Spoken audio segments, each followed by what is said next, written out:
जब चले जाएंगे तब पता नहीं कोरोना किस दिन ले जाए। सही बात। नहीं सही है, बिल्कुल सही है। अच्छा किया आज बंसी जी को सुना था आप लोगों ने? नहीं, मैं तो एफबी अच्छा चलाता नहीं।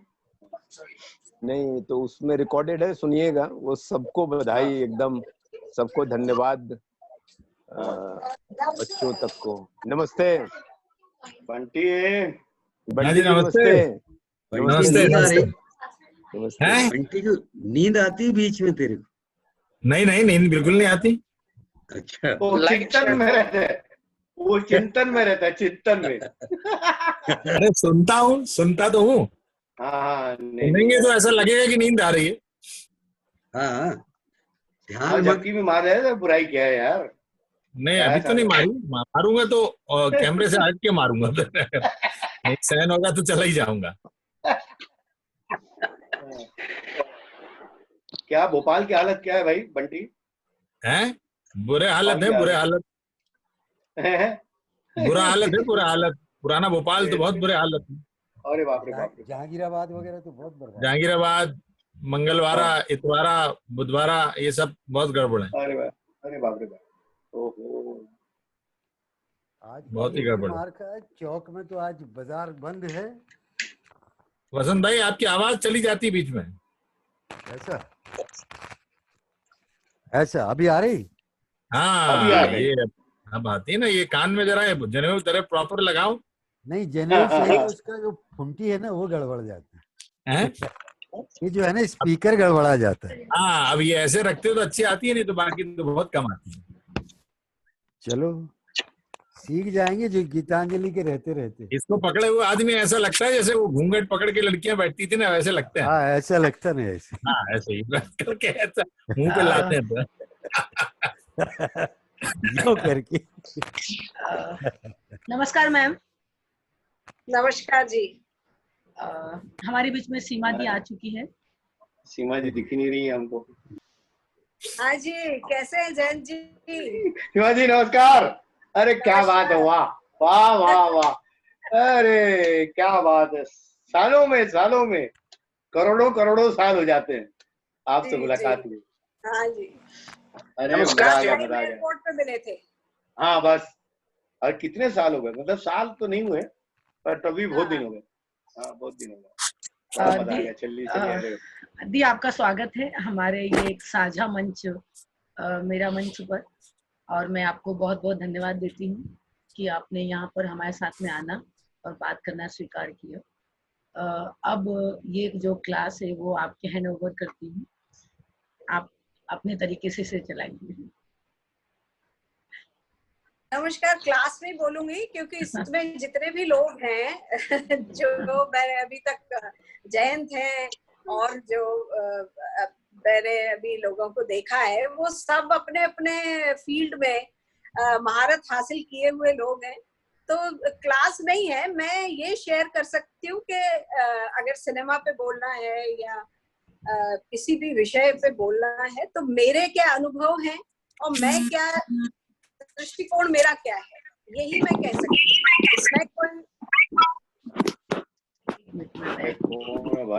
भैया कौन है? गड़बड़ हो गई है क्या? नहीं मैं ठीक है। तुषार आप अपने आप को बार बार अनम्यूट मत करिए, ओके? यहाँ इस क्लास का डिसिप्लिन है कि जो आते हैं उनको अनम्यूट किया जाता है क्योंकि हमको जो कह रहा है उसको प्रॉपर सुनना है, ठीक है? तो प्लीज आप अपने आप को बंद रखिए। हाँ दी बोले जी। तो मैं यही कह रही हूँ कि इस पे जो भी विषय है उस पे सब लोग अपने अपनी जगह, सबको महारत हासिल है, अपने अपनी फील्ड में सब सफल हैं और जानकार लोग हैं। तो उसके बारे में मैं कोई ऐसी नॉलेज वाली बात तो, और मैं कोई ऐसी अथॉरिटी भी नहीं हूँ सिनेमा पे कि मैं उस तरह से इतिहास और वो बता सकूं। इतना जरूर है कि मैं क्या सोचती हूँ उस बारे में मैं बात कर सकती हूँ। अब आपने मुझे विषय दिया है और विषय बहुत बृहत है, बहुत बड़ा विषय है कि सिनेमा और लिटरेचर की एक शाखा है मेरा मानने का मेरा मत ये है कि जैसा कि सब पुराने सारे राइटर्स बोलते थे कि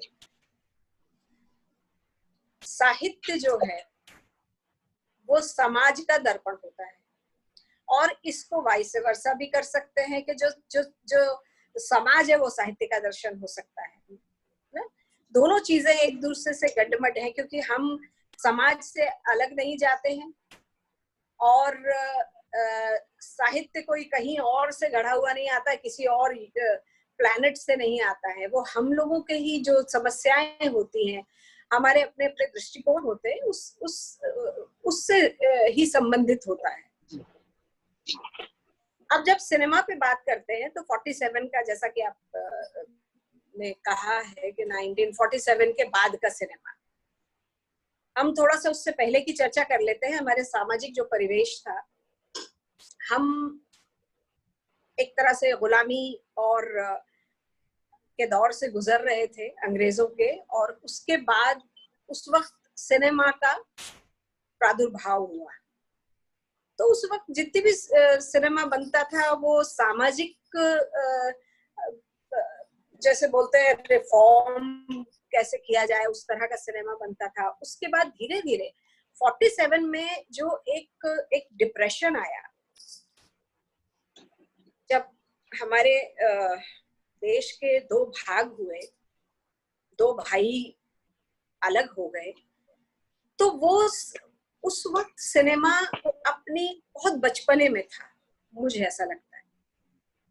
तो बचपन जब कैसे बचपन में हम लोग कैसे चलते हैं, गिरते हैं, चलते हैं, चलना सीख रहे होते हैं, तो टेक्निक और तकनीकी और उससे सबसे होके गुजर रहा था सिनेमा, नई नई चीजें आ रही थी। 47 के बाद अब मैं बात करूंगी उस जमाने में, जब दिलीप साहब, हमारे जो बड़े बड़े जो स्टार थे, उस समय का जो सिनेमा था, धीरे धीरे धीरे सिनेमा ने अपना रूप बदला, और रिफॉर्म करने की जगह सामाजिक परेशानियां, सामाजिक समस्याओं को लेके सिनेमा बनने लगा, और ज्यादातर लिटरेचर को लेके, लिटरेचर जो होता था कि भाई शरद चंद्र की कहानी उपन्यास है, या बंकिम चंद्र का उपन्यास है, तो ये सारी चीजों में, उन कहानियों पे बनने लगा सिनेमा।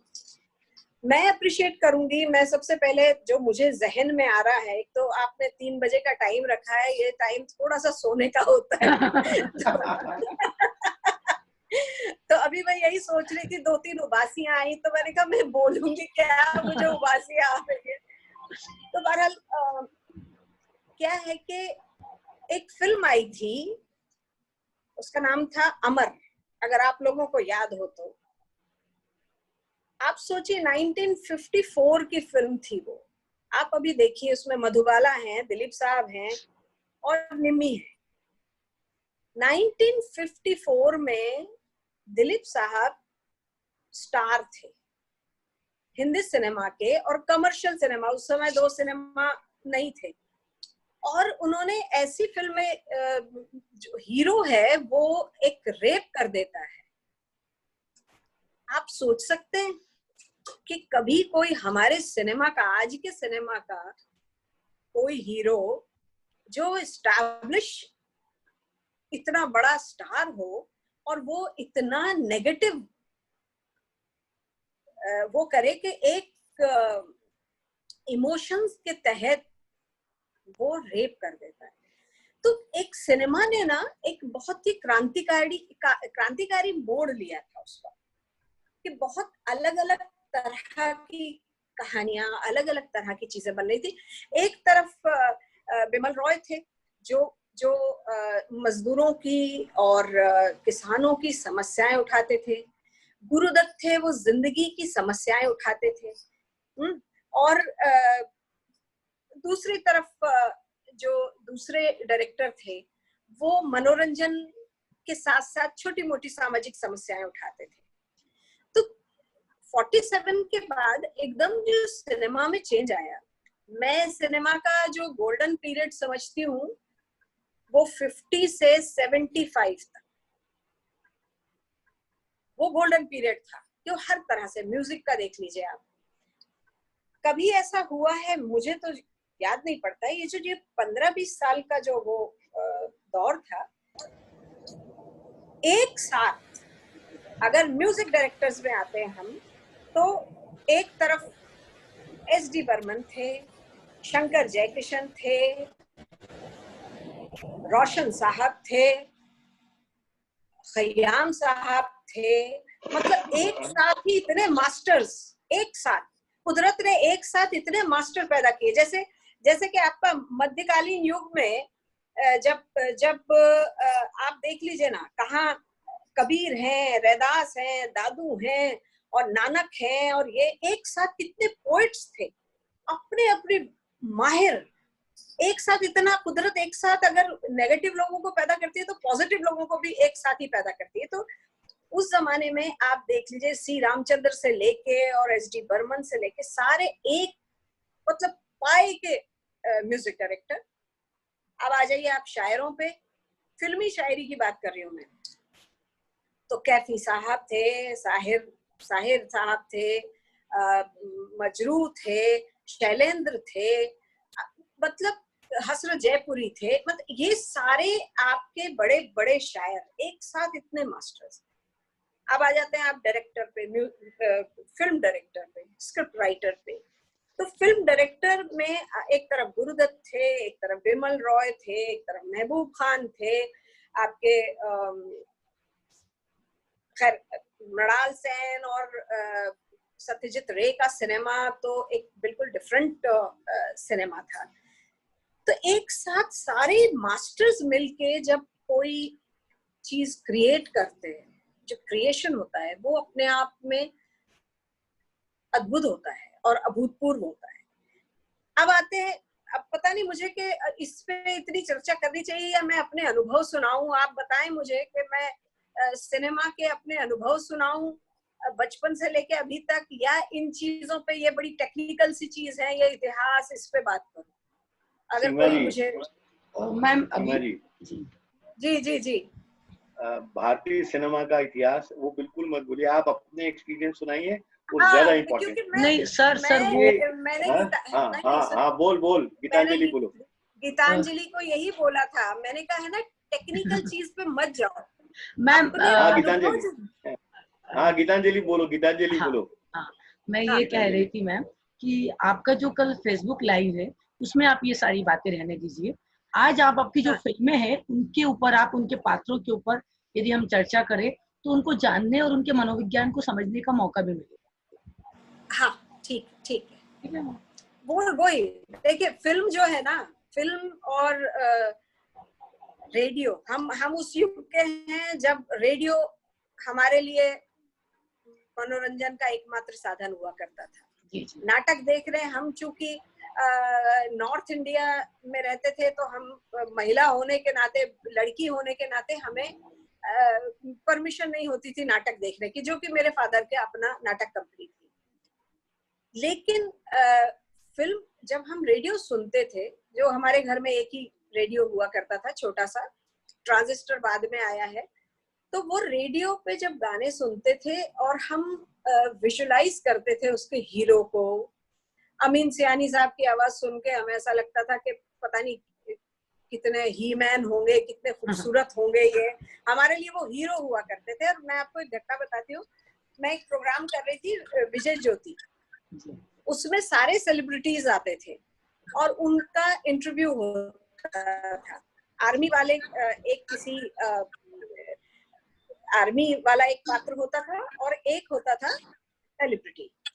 तो हमने जितने भी शहीद हुए थे कारगिल में, उन सारे जो शहीद आर्मी के हमारे जवान थे या ऑफिसर्स थे, उनके माता पिता या उनकी पत्नी या उनके बच्चों को हम एक तरफ रखते थे, उनसे बात करते थे, और एक सेलिब्रिटी।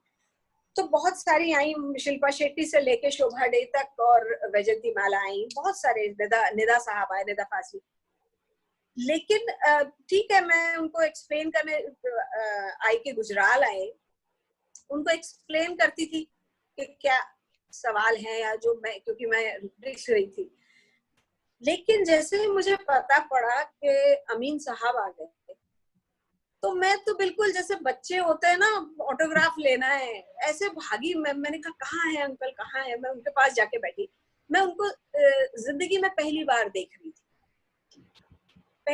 रही थी और तब तक मैंने काफी काम कर लिया था। ऐसा नहीं है कि तब तक मेरे घर के भी लोग स्टार बन गए थे और सब लोगों से, अमिताभ बच्चन जी से लेके और जैकी श्रॉफ तक, मैं सबसे मिली हुई थी। लेकिन मैंने ऐसा स्टारडम अमीन साहब के लिए, जो क्योंकि वो बचपन में जो हम सुनते थे एस कुमार के फिल्मी मुकदमे और ये और वो, तो मैं उनके पास गई और मैंने कहा कि मुझे आप ऑटोग्राफ दीजिए। और मैं बैठ गई।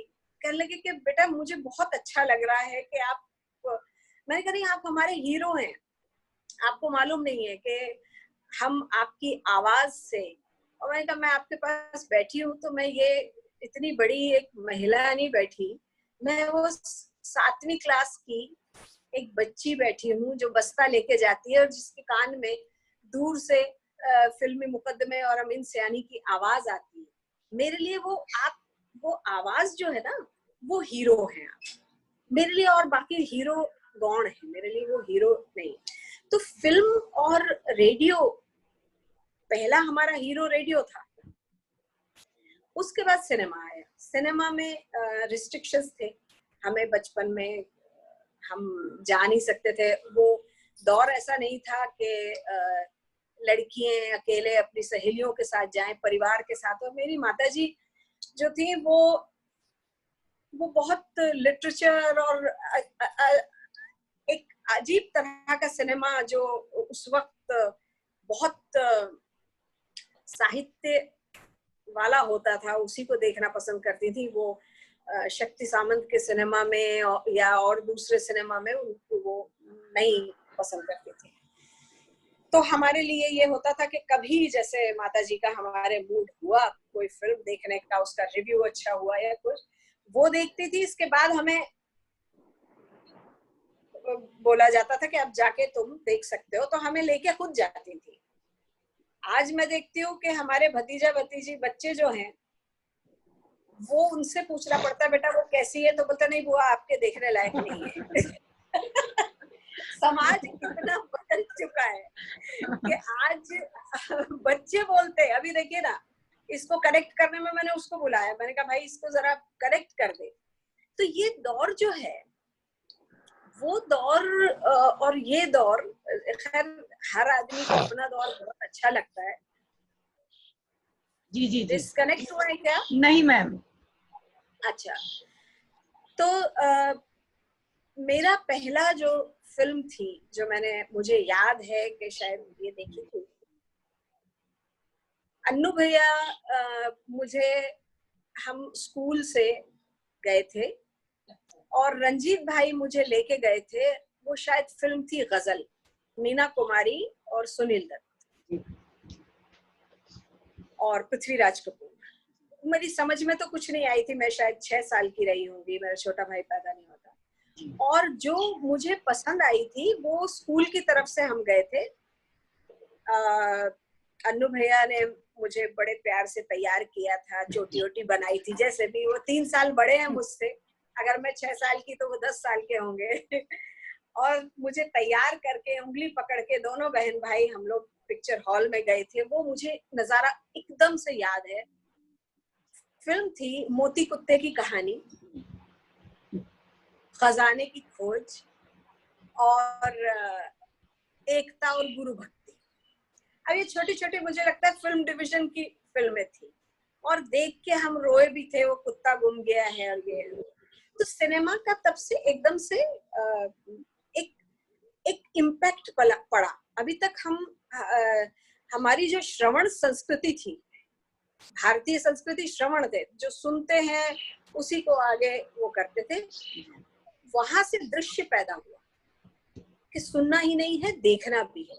और आज क्या हुआ है, आज सिर्फ दृश्य ही दृश्य है।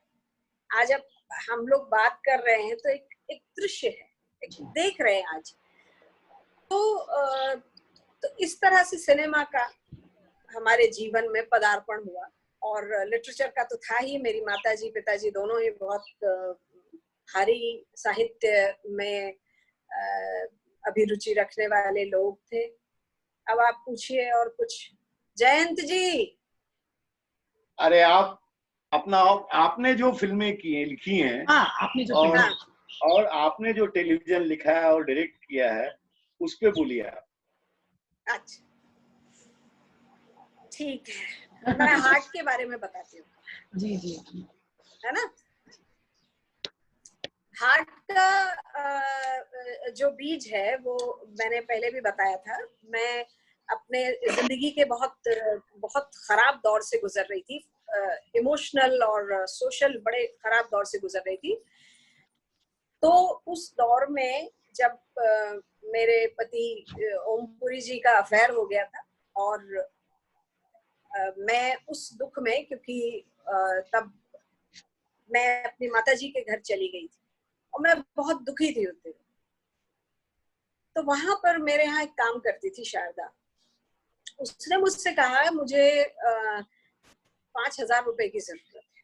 और उसको शायद उस वक्त 90 की बात है, 1991 की, उसको 300 रुपए तनख्वाह मिलती थी। तो मुझे लगा कि ये 3-4 घरों में काम करती है और इतने में ये अपना घर चलाती है, 2 बच्चे हैं इसके, इतनी बड़ी रकम की क्या जरूरत है इसको। तो मैंने उससे पूछा, मैंने कहा भाई तुम 5,000 रुपया जो तुम जिंदगी में कभी नहीं उतार सकती, क्योंकि 500-700-600 रुपया महीने में तो तुम पूरा घर चलाती हो, इतनी बड़ी रकम की तुम्हें किस चीज के लिए जरूरत है। तो कहने लगी दीदी मुझे ना अपने आप को, मतलब उसकी भाषा में उसने राजस्थानी में बोला, मैं आपको बता रही हूँ एक्सप्रेशन क्या थे वो, ये थे कि मुझे अपने आप को छुड़ाना है, मुझे अपने आप को छुड़ाना है। मैंने कहा किससे छुड़ाना है? बोले मेरे राजस्थान में एक छोटी जो कम्युनिटी है उनमें एक प्रथा है, नाता प्रथा। जी, उसमें क्या होता है कि पति जो है अपनी पत्नी को किसी के नाते बिठा सकता है, मतलब किसी को बेच सकता है, उसको दूसरा आदमी उसको खरीद के अपनी पत्नी की तरह रखेगा उसको, ठीक है। तो ऐसे एक स्त्री 3-4 बार बिक चुकी है, और पंचायत भी, जो खाप पंचायतें हैं वो उसको परमिशन देती है। खैर उसको मैंने 5,000 दिए और उसने अपने आप को खरीद लिया, अपनी बोली, मतलब अपने आप को फ्री करवा लिया अपने बच्चों के साथ। लेकिन मुझे एक विचार आया, अब मैंने कहा कि मैं एक को तो बचा सकती हूँ, कितनी होंगी, मेरी तो सामर्थ्य नहीं है उन सबको बचाने की। तो मैंने तो ये कहानी का बीज पढ़ा, ये जो कहानी है ये मैंने फिर हार्ट की कहानी लिखी। उसमें मैंने एक, क्योंकि स्त्री का शोषण आज कोई नई समस्या नहीं है, ये कोई 100 साल पुराना या 200 साल पुराना नहीं है। जब से सामाजिक परिवेश हुआ है, और फिर तो मैंने एक बुद्ध पीरियड की एक लड़की रखी, उन दोनों का कंपैरिजन। तो वो जो फिल्म है हार्ट, वो मेरे दिल के इसीलिए बहुत करीब है कि ये एक स्त्री की बात कहती है, और स्त्री की भी बात कहती है, एक बंधुआ मजदूर की तरह स्त्री की बात कहती है। और सबसे बड़ी बात है, मैंने कहा कि मैं ये तो पोर्ट्रे कर दूंगी ये जो क्या क्या स्थितियां हैं, लेकिन एक फिल्म मेकर का कर्तव्य बनता है कि एक अपने नजरिए से एक सॉल्यूशन तो दे। तो मैंने उसमें एक समाधान निकाला कि अगर हम सारी स्त्रियां एक होके किसी एक गलत प्रथा के बारे में हम एक हो जाएंगी तो शायद चीजों का समाधान निकल सकता है। तो ये तो हार्ट की है। रही बात मिस्टर कबाड़ी की, तो वो भी एक सटायर है, जो मैंने बनाई है 2017 में, जी। वो एक कबाड़ी की कहानी है, वो एक क्लास कॉन्फ्लिक्ट की कहानी है कि आप एक पर्टिकुलर एक क्लास के हैं जहां एक कबाड़ी आदमी है जो पढ़ा लिखा नहीं है और उसको अचानक पैसा मिल जाता है, तो उसका तो सपना यही रहता है कि बड़े आदमियों की तरह, जिनके घरों से वो कबाड़ लेता है, उन लोगों की तरह वो बने। तो लेकिन उसके साथ साथ वो अपनी आइडेंटिटी पे शर्मसार है कि मैं इतने छोटी जगह से आया हूँ। तो वो जो कॉन्फ्लिक्ट है कि अपनी आइडेंटिटी छुपाने का, वो उसकी कथा है। तो फिल्म का सफर तो ये है। रही बात सीरियल्स का, तो सीरियल्स तो मैंने 88 से शुरू की थी। किले का रहस्य जब सिर्फ और सिर्फ दूरदर्शन हुआ करता था, और उस समय दूरदर्शन पे बहुत अच्छे प्रोग्राम्स आते थे। तो मैं खुशनसीब हूँ कि उस समय मुझे भी एक अवसर मिला कि मैं करूँ। तो तब से लगातार अभी सीरियल्स का दौर तो अभी तक चालू है, शुरू। अब पूछिए, मैं तो थक गई बोल अपने बारे में ना ज्यादा बोलना अच्छा नहीं लगता। मुझे कुछ पूछना है सीमा से। अरे वाह रवि जी, वाह क्या बात भी है, वाह। है। सीमा जी नमस्ते।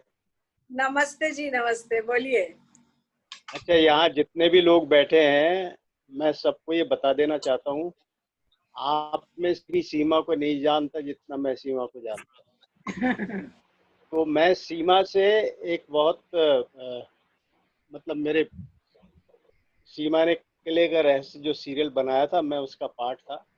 और उसके बाद अनफॉर्चुनेटली मुझे मौका नहीं मिल पाया कि मैं सीमा के साथ कोई और काम करूं।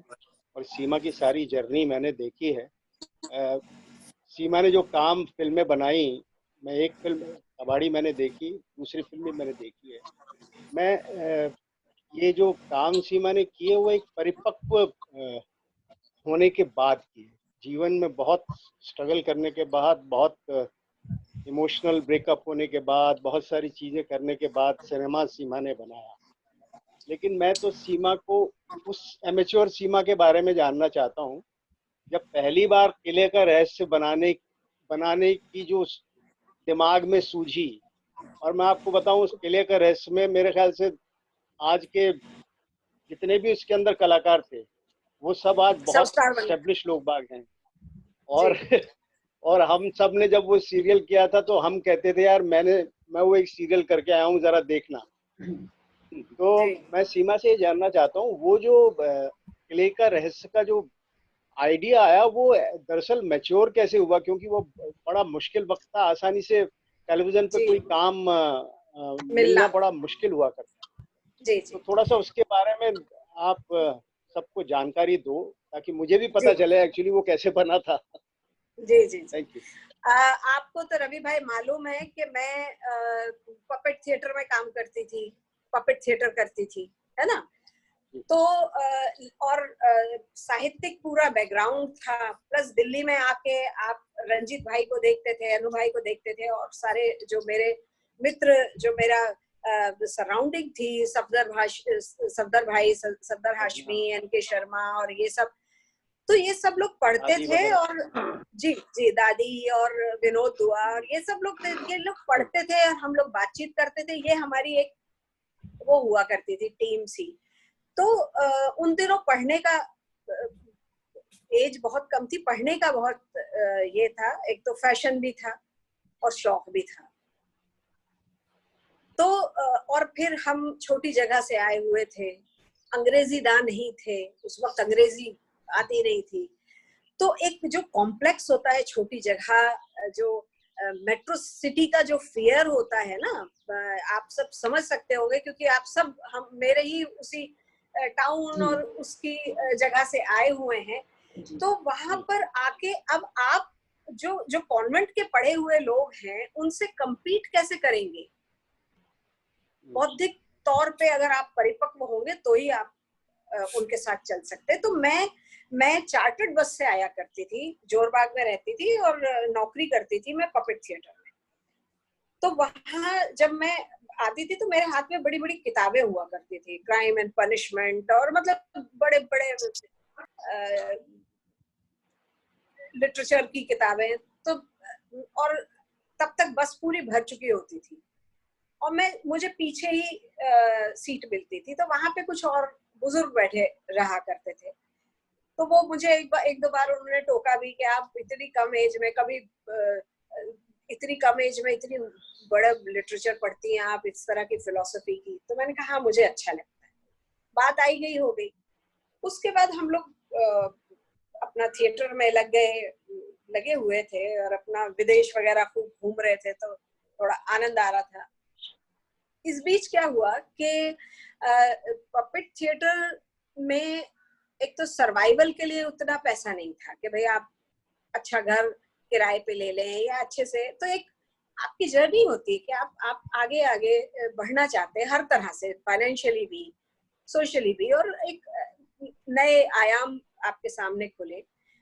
तो मेरे किसी मित्र ने कहा कि तुम क्यों नहीं एक पपेट शो दूरदर्शन पे डाल देती।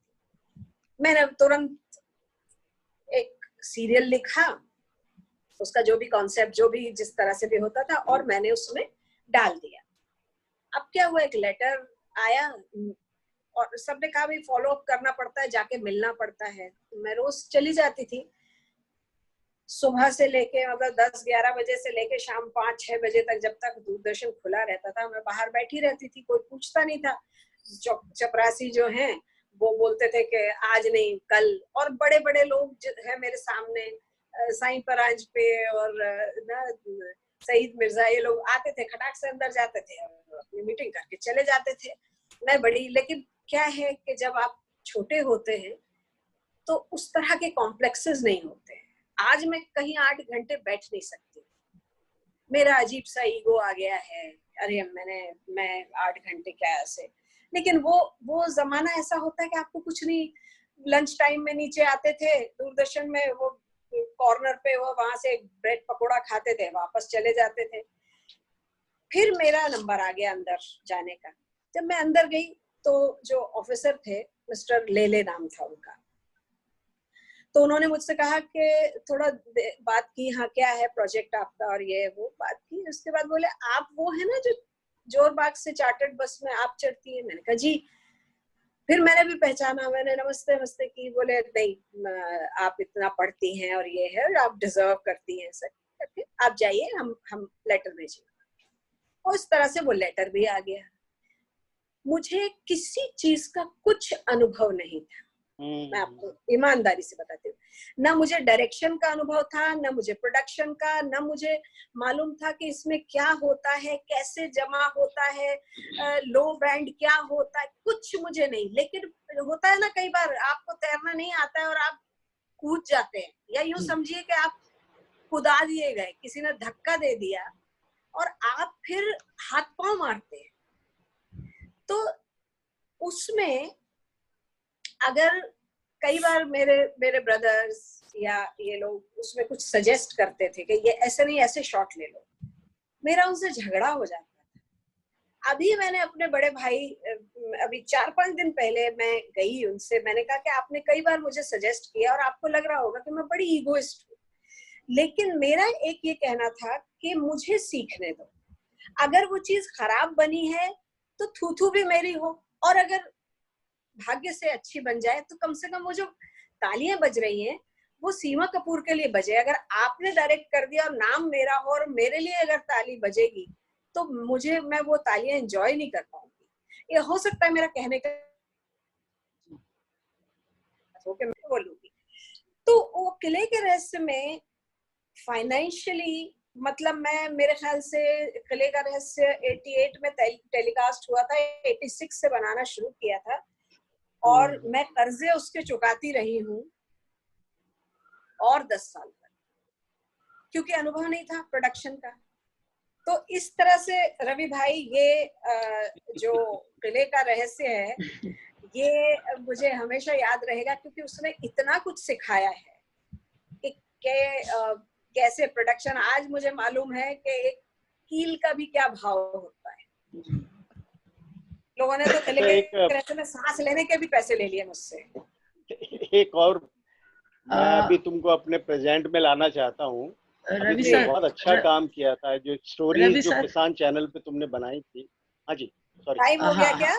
हाँ, मैं वही पूछना चाह रही हूँ कि मैम टाइम खत्म हो रहा है, तो क्या हम सेकंड टाइम वापस से रिज्वाइन करें? नहीं, मेरे ख्याल से काफी नहीं, जयंत सर हाँ कह रहे हैं। अरे हाँ। और बात करते हैं, बात क्या की है? अरे अभी क्या, अभी तो आपने बताया नहीं सीमा जी, अभी तो आपने कुछ बताया ही नहीं है। अभी आपने हम लोग को बोली है जी। सीमा खींच के बता रही है। वही बोल रहा है ना अभी।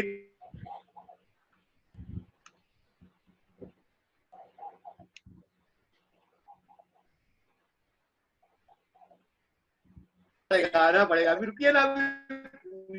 जी बिल्कुल। ठीक है। वीडियो कटने वाली है अभी। कितने दिन बाद आप दिख रही हो।